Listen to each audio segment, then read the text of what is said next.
it's day 5 of Hammer's Chat's 12 Days of Christmas, and we've got to give. I'm literally going to give you something away today. It's free. Well, you've got to pay for postage, but it's free. You've got to wait. I'll announce it later on in the video. It's a little trick, you see. Try and keep you here for a little bit longer. I'll tell you what it is. Free gift, basically. Not a bad one either, I've got to be honest. Anyway, today I want to talk about, it's a bit of a mishmash of West Ham stuff, really. And a lot of it has to do with the fallout from the loss to Leicester, from the situation to where we are in the league. And I think certainly going back to what I was talking about yesterday, which is a lot of the pundits, a lot of the commentators who are ex-footballers. I mean, they're coming out in force in defence of David Moyes, and that's fine, okay? That's fine, I get it, but it's not impartial. And let me just say this now. There are some people who are not... It's that Moyes in, Moyes out thing, isn't it? It's easy to say, are you Moyes in, are you Moyes out? There's a whole load of people who are probably undecided. And I think it's always important to remember that group. I never want to do these videos and assume that everybody thinks one thing or the other.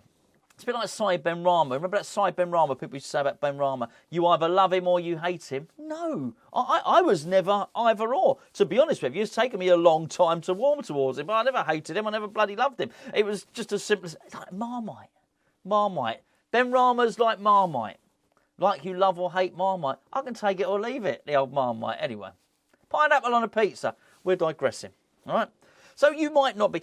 For instance, the board have recently sort of hinted, they've hinted that David Moyes is safe for the next 3 games, 2 or 3 games. Certainly, I think it's Arsenal and Brentford.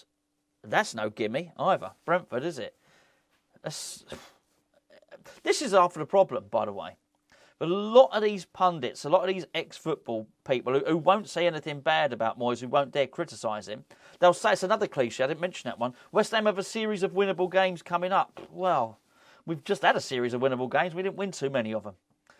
And, I mean, Nottingham Forest should be winnable, right? You think Brentford might be winnable. Crystal Palace, winnable. We just lost our last 3 games at home. Blackburn reserves, winnable.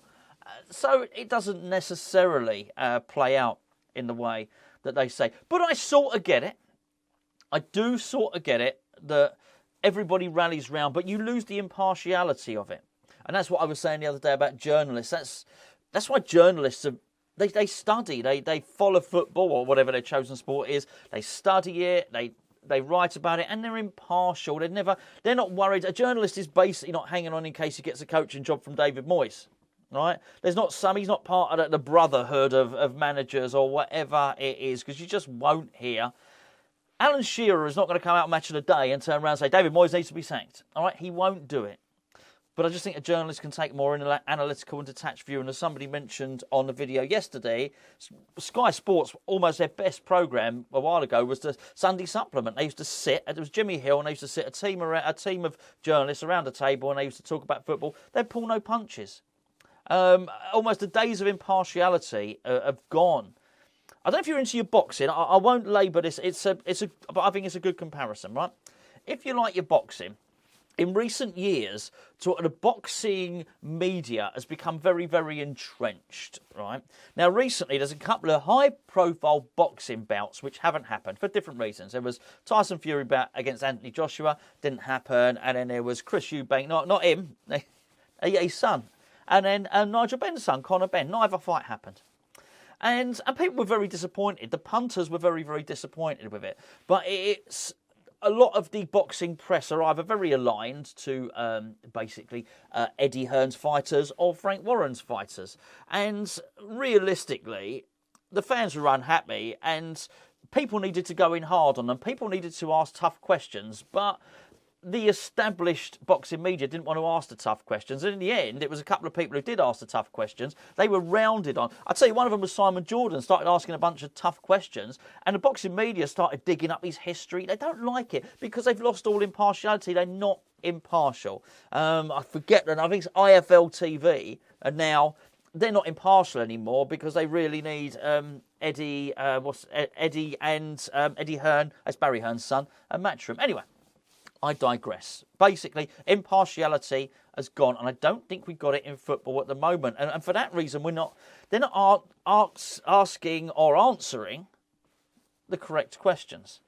And it was actually somebody called Paul who messaged on yesterday's video, the second of yesterday's video, the explanation video, let's call it. So Paul messaged on that. Paul's a Leeds fan.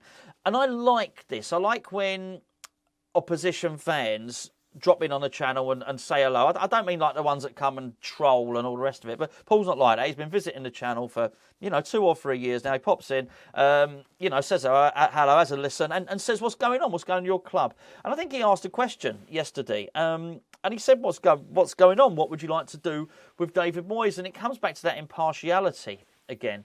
And the impartiality is that David Moyes is really struggling to integrate players into the team. So he was asking, what would you do? And I said, well, it's a weird thing that we've got with David Moyes at the moment, because I think whether you are pro-Moyes, anti-Moyes, or in the middle, most of us, whatever we think, would agree that he struggles to incorporate these new players within his team. It's like he's bought this playmaker in Paqueta, and he's trying to shoehorn him and make him play the Moyes way. And I don't know why he just didn't go out and buy a Moyes-type player. Maybe he did. Maybe he did try. Maybe that guy was Anana, he didn't get him. Maybe that guy was Zielinski, and he didn't get him. Maybe the guy was Nunes and went to Wolves. And actually the fourth choice in Paqueta, he just can't get a tune out of him. But it's the same with Scamacca.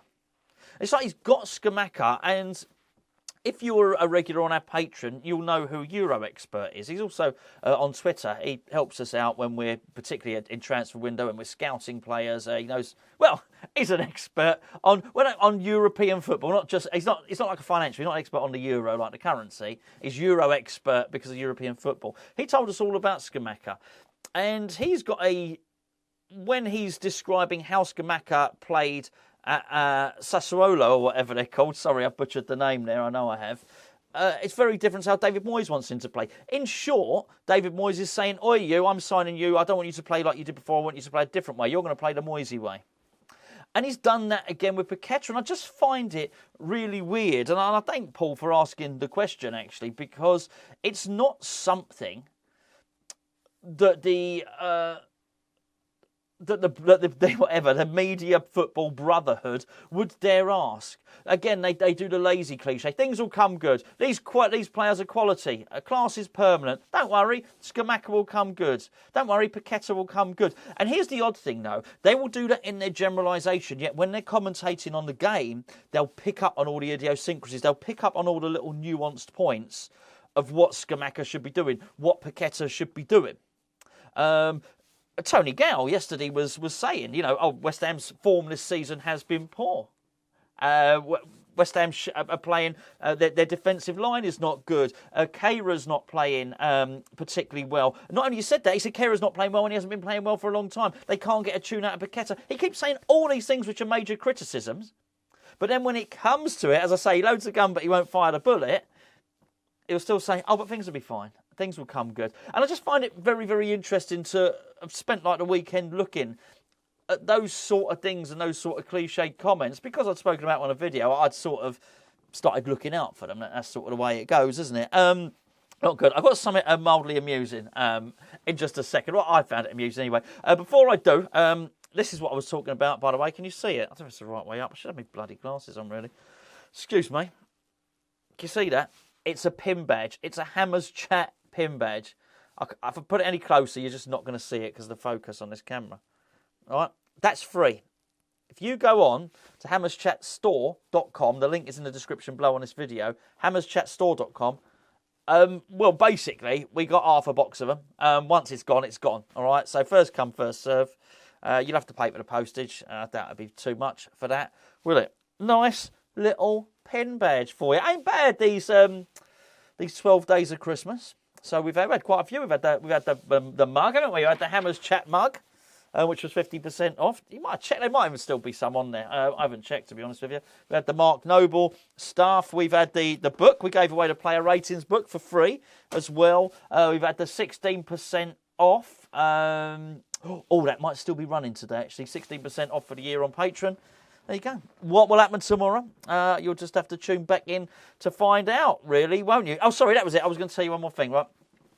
when I was looking through the transfers, by the way, I decided, for a whole host of reasons, it just feels weird to be doing transfers at the moment and the players we're linked with. I'll get over it, and I'll get over it in a couple of days. I'll have to. It's almost like sticking your fingers in your ears and going la la la la la la la, pretending it's not happening.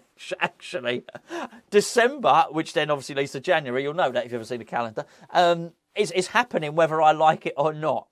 It just feels weird with the transfers because of the unsettled nature of the managerial situation. Anyway, there was one that caught my eye. And Newcastle and West Ham send scouts to check on 22-year-old midfielder. I thought, oh, who's this? He's a Brazilian midfielder. He's called Jeffinho. Right? It might be his name, right? It might be his name. But what it reminds me of, when we were younger and we all used to play like football in the playground. So, believe it or not, I've not always been called Gonzo. Now people do actually call it a Gonzinho and things like that. But it was plain old Chris back in the day, and it was Chrisinho, and my mate Kevin, it was Kevinho. And I just had to laugh. I don't know. It just feels like something one of my mates would make up. Newcastle West Ham reportedly interested in Brazilian attacking midfielder Jeffinho. And I think, oh, really, not quite as good as Nigelinho, is he? Yeah, anyway, there you go. Poor fella. There you go. Poor fella. He probably does exist. Although I'll tell you what, I am suspicious because it's not actually mentioned his club at all. Mind you, it wouldn't do because the article's in caught offside. And well, if you are a regular, particularly on Patreon, you will know my views on that particular website. Anyway, that's it for today. If you haven't done so already, don't forget to go and check out the pin badge. I do believe, if anybody is still here, I do believe we are on very close, on this particular channel, very close to 18,000 subscribers. So, I'd just like to thank you all as I look at it now, it's $17.99. That's not, I'm going to screenshot it. Not for me, not for you. You'll believe me, because hopefully by the time we upload, it's 18,000. If you aren't subscribed to this channel, please do so, unless you hate it and you think it's crap. If you think it's crap, don't subscribe. Probably unsubscribe. Probably stop watching would be a good idea. Anyway, I'm going to go now. I will catch up with you all tomorrow with hopefully something a little bit more cheery.